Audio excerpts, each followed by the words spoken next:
Okay, good morning everybody, and I'd like to introduce you to Ben Basger, Clinical Pharmacist, who will be talking today about medications management and reviews. Over to you, Ben.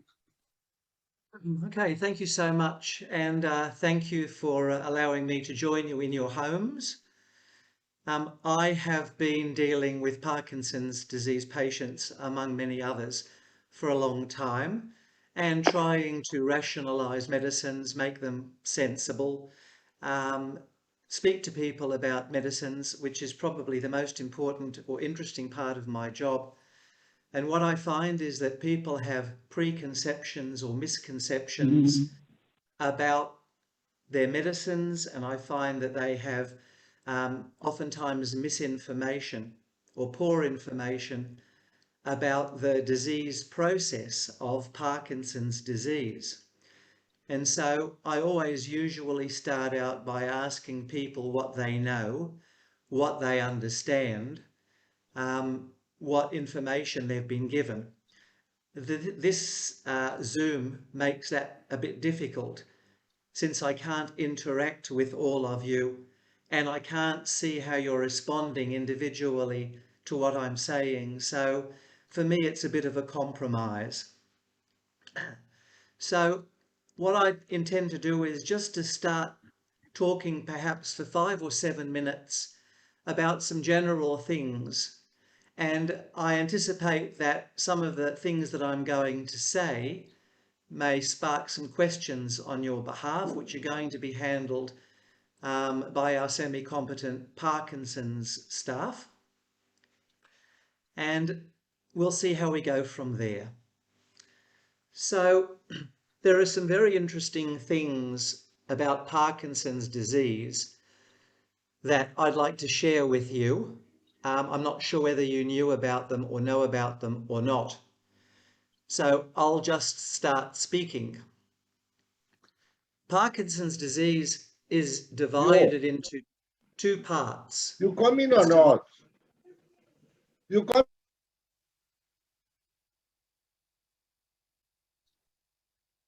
Parkinson's disease is divided into 2 parts.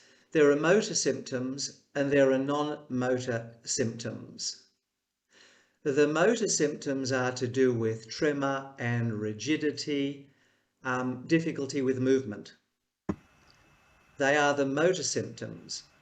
The non-motor symptoms are there are far more of them.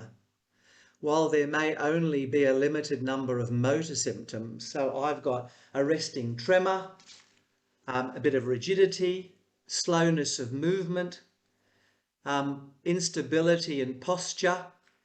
There might be 3 or 4 motor symptoms of Parkinson's disease, but the non-motor symptoms of Parkinson's disease, the number far exceed that.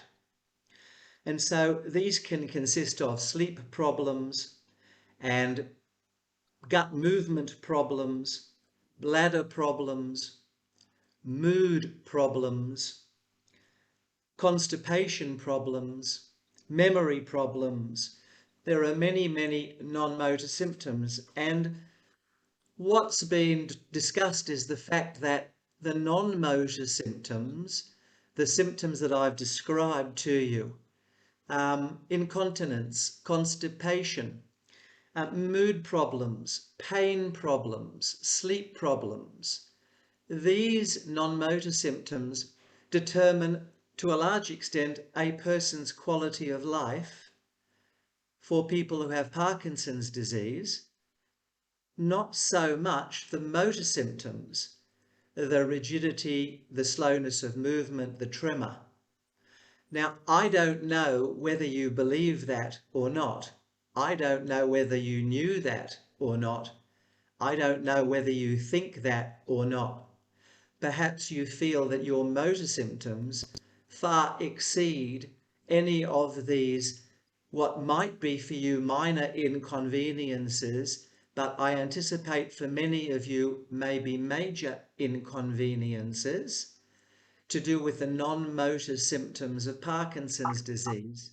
So once again, the non-motor symptoms of Parkinson's disease to a large extent, determine a person's quality of life.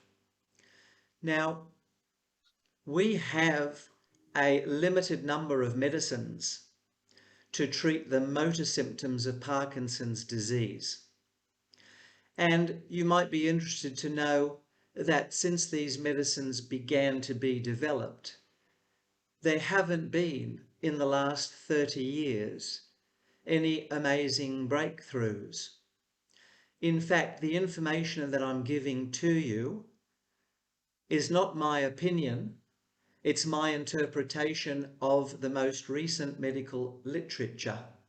And I commonly do this. I commonly need to read stuff and to figure out where and how it fits in, to explain to people what the situation is. And the situation is that while we've made amazing breakthroughs in certain areas, for example, in melanoma, nothing to do with Parkinson's disease, various cancers, while we have made remarkable breakthroughs, that has not happened in Parkinson's disease.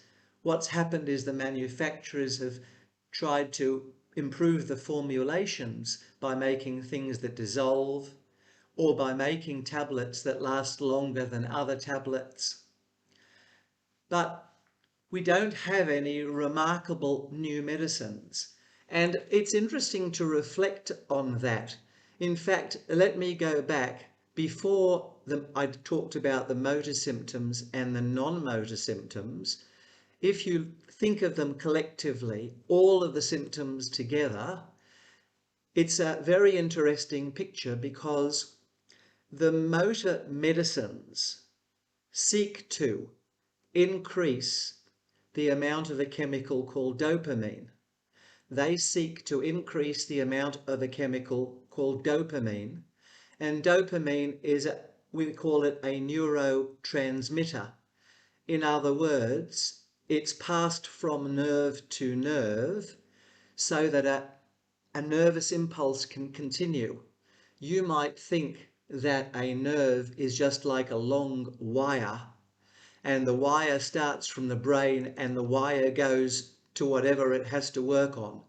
But in fact, that's not the case. A nerve is split up into lots of small pieces, and the nervous impulse or the electrical impulse travels down a small piece of nerve, and when it gets to the end of that piece of nerve, the end being called a synapse, when the electrical impulse gets down to the end of that nerve or synapse, it causes a chemical to be released. Oftentimes that chemical is dopamine, and the dopamine moves across the space between one piece of nerve and the next piece of nerve. And that chemical causes the next piece of nerve to send its own electrical impulse. Now, if this wasn't the case, we couldn't influence this whole process, because if your piece of nerve is not releasing enough of this chemical dopamine, then only a small amount will travel across the space between one nerve and the next, and only a tiny little electrical impulse will be transmitted. And all our medicines are designed to increase the amount of this dopamine to improve your motor symptoms. Levodopa, rasagiline, entacapone, Comtan, Azilect, all of them are designed to try and increase the amount of this neurotransmitter, this chemical called dopamine, to try and increase the amount that's around so that more can travel from the end of a piece of nerve to the beginning of the next piece of nerve, so that the electrical impulse can be continued to travel. Why do I tell you this? Because the motor symptoms are at the whim of this dopamine neurotransmitter chemical, nerve transmission chemical. the motor symptoms. But you may be interested to know that there are other types of neurotransmitters which are involved in Parkinson's disease too. For example, you may have heard of one called serotonin. Now, serotonin is a chemical that's also transmitted from nerve to nerve, and a deficiency of this chemical or an abnormality in this chemical may contribute to your non-motor symptoms. The non-motor symptoms, once again, being urinary problems, incontinence, constipation, sleeping problems, mood problems, pain problems.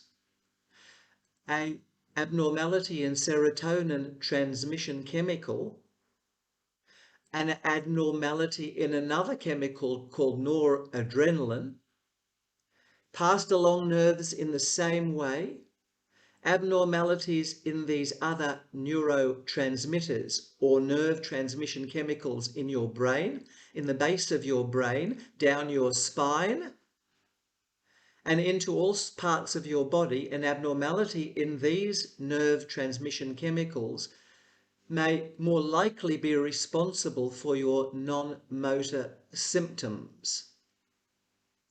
Now, the point of all this is to say to you that Parkinson's disease is very much not a motor problem. Yes, people have abnormality of movement, but Parkinson's disease is a whole body type of problem. Parkinson's disease affects lots of parts of the body, and the research community is still trying to get a grip on it. You wouldn't think in 2021 that with all the advances that we have, barring the fact that the trams in Sydney don't work, barring that fact, and the ferries, they don't work so good either, barring that fact and other shortcomings that we know about, Parkinson's disease is still being investigated by the research community, and it's not fair. It's not fair. In 2021, you don't want to hear this. You don't want to hear that it's all a bit of a mystery. You don't want to hear that we don't really know the factors that cause it. Because if I say to you we don't know the factors that cause it, then you'll think to yourself, well, we don't know how to prevent it. You don't want to know that the research community is actively engaged in all sorts of different possibilities. They're still investigating people's genes. Do they have bodgy genes? How many people might be affected by these bodgy genes? I'm still reading about environmental influences. Now, just to say something about that, there are many diseases we have. For example, diabetes, nothing to do with Parkinson's disease, where a person has a genetic predisposition and it's only the environment that brings it out. A person who has a genetic predisposition to diabetes doesn't necessarily have to develop diabetes if they fight the environment.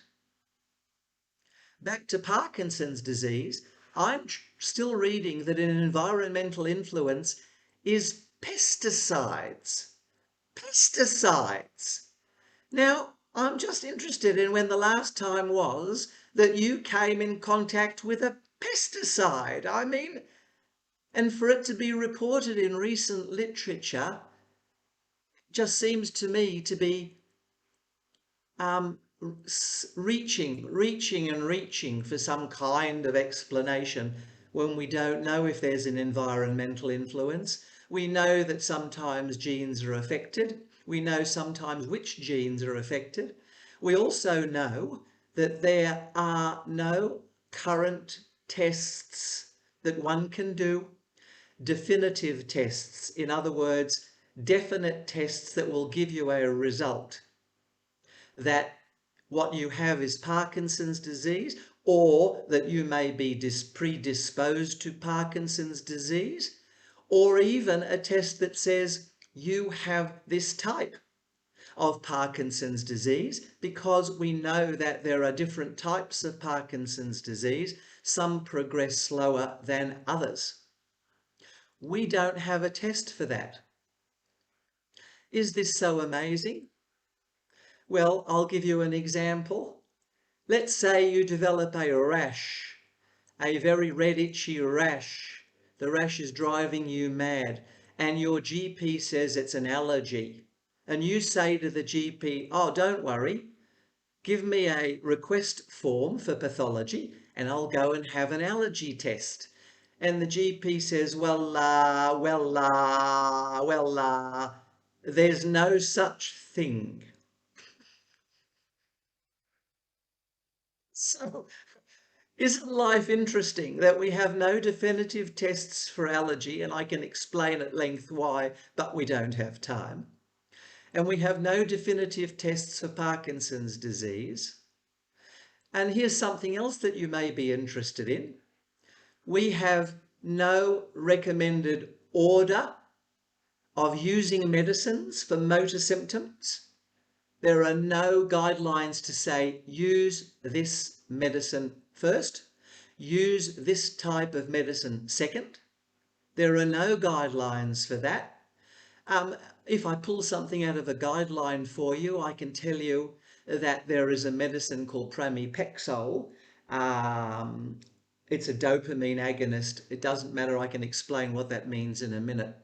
But this pramipexole, it can be given once a day in a long-acting form. So you can choose to have a long-acting medicine like this medicine, or you can choose to have a medicine that you need to take 3 or maybe 4 times a day or more frequently. This is the clearest difference I can see between 2 different medicines.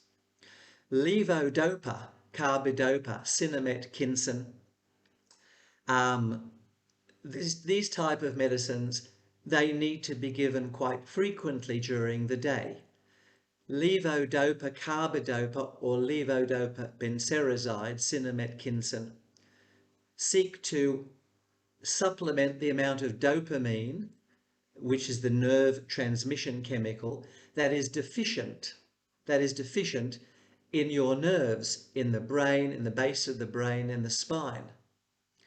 This one that I've mentioned, pramipexole, this medicine seeks to stimulate the release of this chemical dopamine, and it's given once a day, or can be given in some people once a day. But once again, to tell you, there is no guideline to say this is the best medicine to start with. This is the second best medicine to add. And so your neurologists are doing it, highly skilled and highly trained. They are doing it through experience and judgment. It's a judgment call on their part. And to a large extent, the judgment call is based on what you tell them, because after they've made the diagnosis, it depends upon you telling them how you are, how you feel, how you react, which will stimulate or influence them to prescribe particular types of drugs. So they start off with one type, and then they see you 3 or 6 months later, and how are you going? And you say, well, I'm seeing pink elephants and they're running around the top of my room. And they say to you, and is this a worry for you? And you say, well, I'm not used to seeing pink elephants running around the top of my room. And they say, well, if it's a worry to you, we can decrease the dose of what you're on, or we can change it to another medicine. What would you like me to do? And then you say, well, you know, I'm quite used to them now. They're my friends, and I've given them names. So It's very much based on a conversation that you have with the neurologist and the neurologist has with you based on his experience, because we really don't have definitive knowledge. So look, we know that Parkinson's disease is a progressive disease. As I've said to you, it affects many different types of nerves all over the body, many types of different nerve chemicals. We haven't got a medicine to control all those chemicals. The progressive nature of it means that let me try and I'm just trying to think of the right words. When you have Parkinson's disease, we don't know, the doctors don't know, and the patients don't know where it's going. We don't know how it's going to manifest in 6 months' time, or a year's time, or 2 years' time. We don't know what type of confectionery, if you have a confectionery box, if you have a chocolate box, we don't know the flavour of the chocolate that we've been given. We don't know the choices that are going to happen. We don't know the future. Like most of us, we don't know the future of the Parkinson's disease. We don't know how it's going to develop. We don't know in what way. Will it affect us with our bladder? Will it affect us with our sleep? Will it affect us with our mood? We really, really don't know. And so, like most of us, we need to say to ourselves, how am I today? Did I have a good day today? Is there something that I can do to help myself tomorrow? I don't know what's going to happen next week. Never mind next month. This is not just people with Parkinson's disease. These are the people catching the bus and the tram every day. We don't know what's to be. And especially in Parkinson's disease, nobody knows how to forecast it. And nobody can tell you that this is what's going to happen. We can say that these are the things that may happen, these are the things to watch out for, and these are the ways they might be able to be dealt with. But this is a fact of the progression of the disease. As I said to you, researchers are still trying to develop a model to predict, to forecast, to give them some sense, to give you some sense of confidence. And we haven't been able to do that. All we can do is be reactive. You come along and you say, I see pink elephants, then we need to do something about that. You come along and say you have an urge to urinate and it's a sudden urge and it won't go away and it doesn't matter where you are, you have to be there or it's going to come out. We have to react to that. You say you have sleeping problems, we have to react to that. We cannot say to you, next week you may have sleeping problems, and this is the problem.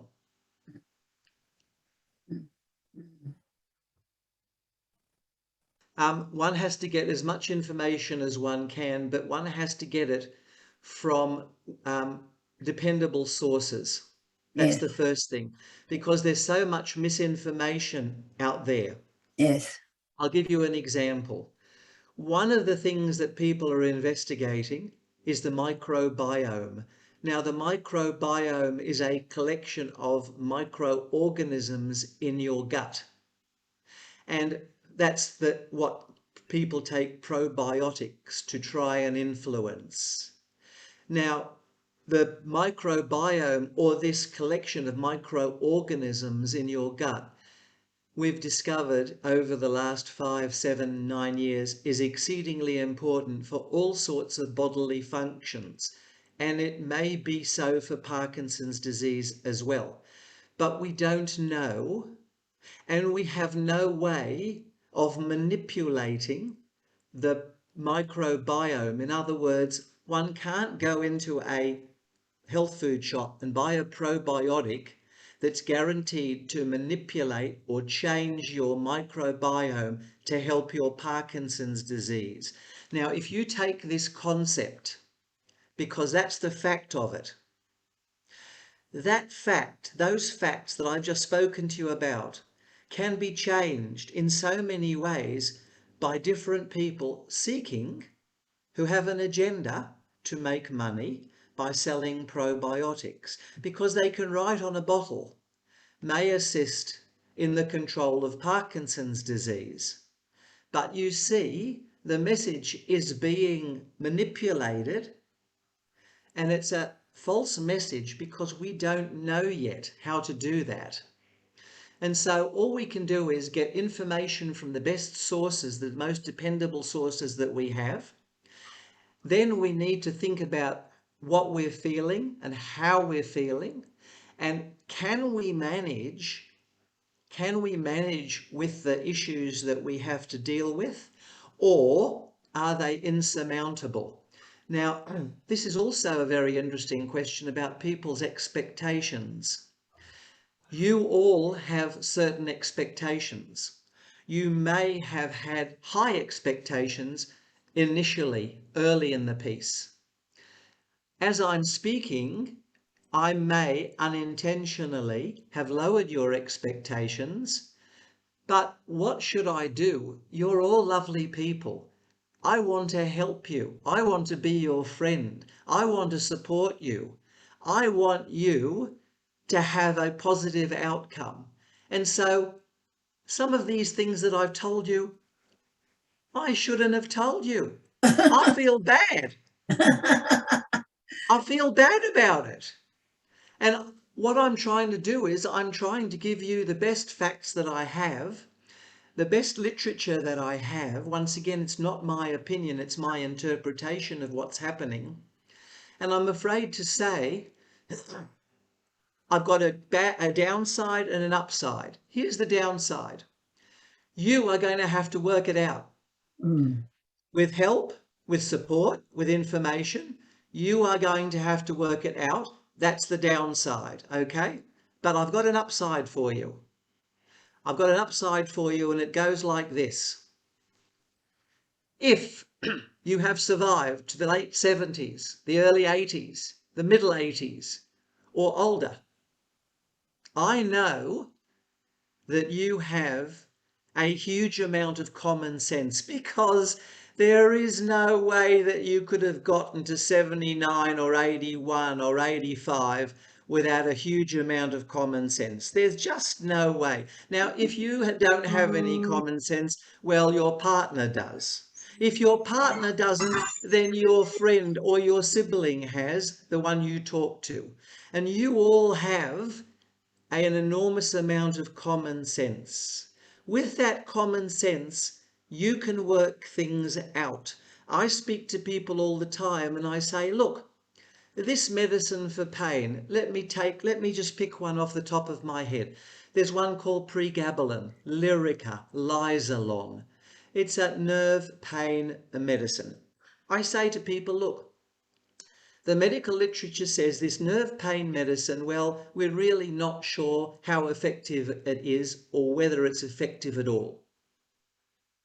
But we know that it can cause lots of side effects. And they'll say to me, you know, I had a feeling about that. Now that feeling that you have, I'm encouraging you. That feeling that you have inside, that there's something amiss, that there's something that needs to be done, that there's something that needs to be changed. You haven't said anything about it because you're a lay person, because perhaps you feel a lack of knowledge, perhaps because you might think that you'll be silly if you said something, perhaps that you think your feeling has no merit. Can I encourage you all to have the opposite feeling? You've got a lot of common sense. You can listen to people who know what they're talking about. You can read stuff. Parkinson's New South Wales has literature, evidence-based literature. You can work your way through this issue. And it's not just one issue, because unfortunately there are far more non-motor symptoms than motor symptoms. You can work your way through all these issues with the right information, speaking to the right people, Your expectations should be, can I manage the issues that I have, or do I need a little bit of help with them? Now, there's another concept that I must mention when I talk about expectations, and it's like this. People come into the pharmacy, any pharmacy, and they look at all the medicines on the shelves, hundreds, thousands of medicines on the shelves, and they're reassured because they think they know that there's always a medicine, and the medicine that there always is going to fix my problem. It ain't true. For example, if somebody has a big depression problem and they go to the GP and the GP says, you have a big depression problem and I'm going to start you on an antidepressant medicine, you might be interested to know that only 50%, half of the people who are started on an antidepressant medicine by their GP will respond.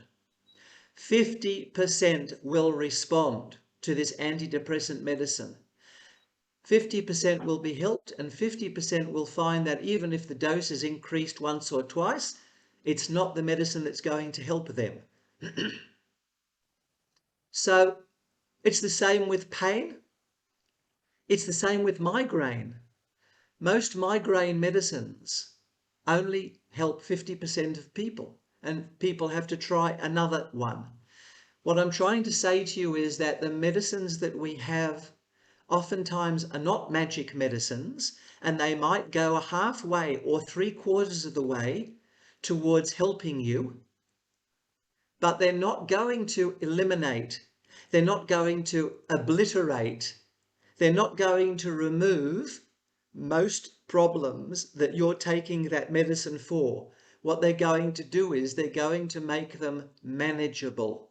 Your expectation should be that the medicines that you take are going to make your problems manageable. If you're taking a medicine to calm your bladder overactivity that's causing you urge incontinence, you should expect that medicine to give you enough time to do the business rather than eliminating the problem altogether. It's all to do with expectations. It's all to do with knowledge about what's possible and what's not possible. And so what I've attempted to do is give you a realistic view of Parkinson's disease. Dr. Basger, may I ask you what your opinion is about the cannabis oil and endones? Two different pain medicines. Okay, so first of all, cannabis oil. Cannabis oil, the use of cannabis oil is an experiment for everybody because some people have found cannabis oil useful when they have no appetite, to stimulate their appetite, for a person, for example, who is in terminal or palliative care. Some people have found that while it doesn't reduce pain, it reduces the amount of other painkillers that they're taking. Some people have found that it helps them sleep. Some people have found that it helps anxiety, but they've only found this out when they've tried it. Now, trying it is not an easy process because there's paperwork like you wouldn't believe. And unless your doctor is a paperwork expert, he will or she will fail. It's a stupid thing to say, unless the doctor is a paperwork expert. And we have a professor of pain and palliative care here who became an expert in the ins and outs of bureaucracy, and because of that, early on was a leading prescriber. And people would say to him, Professor, how come you have so many patients that you're trying cannabis on? And he would say, I know paperwork. Then after the paperwork with the cannabis, we start with a small dose because we don't know what the dose is. And with medicines, it's always start low, go slow. You can do it the reverse way. Go low, start slow. With any medicine that you try, we always start at half the therapeutic dose because we don't want to see if you can tolerate it. And so we started a tiny dose of cannabis, and the cannabis dose is slowly increased over weeks or months. And after a few months, you may or may not decide that it's doing anything. Lots of people find it doesn't do anything, and that's a letdown or a disappointment because you've waited for the paperwork, you've paid a fortune for something that hasn't worked. And what stimulates all this is the name. The name is mystical. The name is magical. Cannabis. You've heard the name all your lives. It's comforting. You'll be on a cloud. If you have cannabis, you'll be on a cloud, floating above all your problems. I can't wait. No. With respect to endone, endone is a very short-acting opiate. Now, we know that when they're used for short periods of time, they can be quite effective. But we know if you have to use opiates for long periods of time, months or years, their effectiveness decreases, but their side effects do not. Now, the side effects of opiates may add to your Parkinson's problems, your motor problems.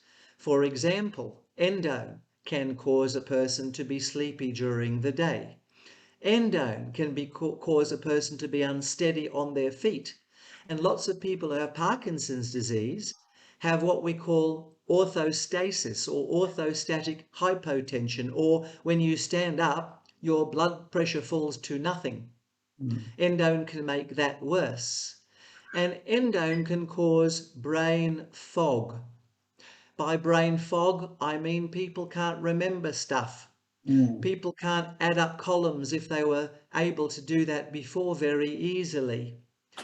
People forget things. So it's a two-edged sword using an opiate for pain.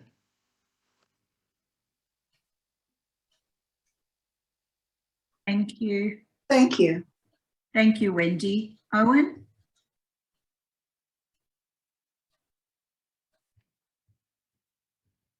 Just had a bit of trouble unmuting. Thank you. The email that we got about Zoom meeting was talking about a medications review with an independent pharmacist. I was just wondering if you could talk about that. And as a second question, if I can sneak one in, so just a quick answer perhaps on that. My wife is a stomach cancer survivor. She has a lot of effects caused about removal of most of her stomach.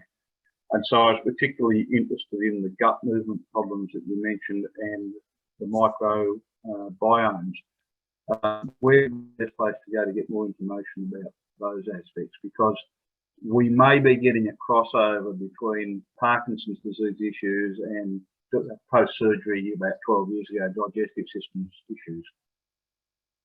So the chemicals or the neurotransmitters, the nerve transmission chemicals that I spoke to you about, some of them, some types of them, acetylcholine, they're called cholinergic with a CH, cholinergic, C-H-O-L-I-N, cholinergic. I'm sorry, if I had a whiteboard, I'd be writing the name up. Acetylcholine or cholinergic nerve transmission nerves, they come from the brain and they go to the gut. And in fact, there is a very, very, very strong gut-brain connection. And I can prove this to you because if you have a confrontation of some sort, if you get angry, if you get upset, or if you've had a confronting occasion, some kind of examination, a driving test, for example. Let's say you have to have a retest of your driving skills and you're a bit nervous about it and you have flutters in your stomach and you have a few loose motions. Do you imagine that you have some gut problem? No. You know why you've got the flutters in your gut and you've got some loose motions because you're nervous because of this driving test, and it's coming from your brain. Your brain and your gut are attached. Now, if you have a problem with the chemicals that come from the brain, the nerve chemicals that come from the brain to the gut, these acetylcholine type chemicals, cholinergic nerves, then you may have a slower gut than other people. There's a name for it called gastroparesis. And this is one of the non-motor symptoms that I mentioned before. That's because of these abnormally working nerves, not just the dopamine, the movement nerves, but the other nerves in the body. One of the lots of nerves goes to the gut. This may cause slow gut movement. So it might be a feature of Parkinson's disease. I'm not sure whether it could be related to this surgery that your wife has had.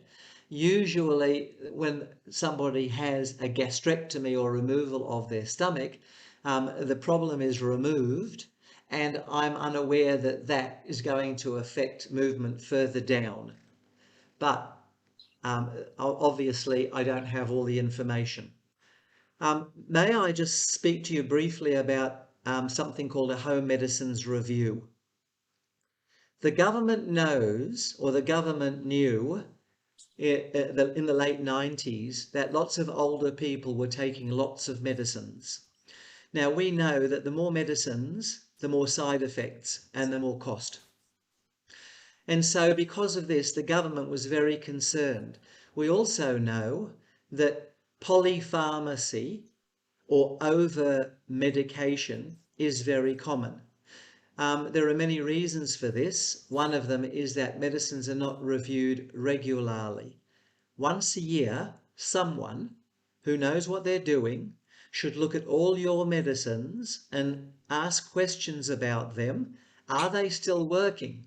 Are they still needed? Why were they given? Can anybody remember why they were given? And so, if you like, I'll give you an example and then I'll explain how the government organised a program. I speak to lots of people who are on medicines called proton pump inhibitors.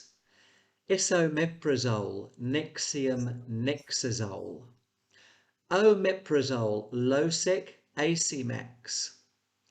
Pantoprazole, Somac, Salpraz.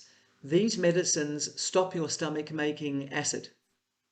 They stop your stomach making acid, and they are used for people who have heartburn, indigestion, reflux,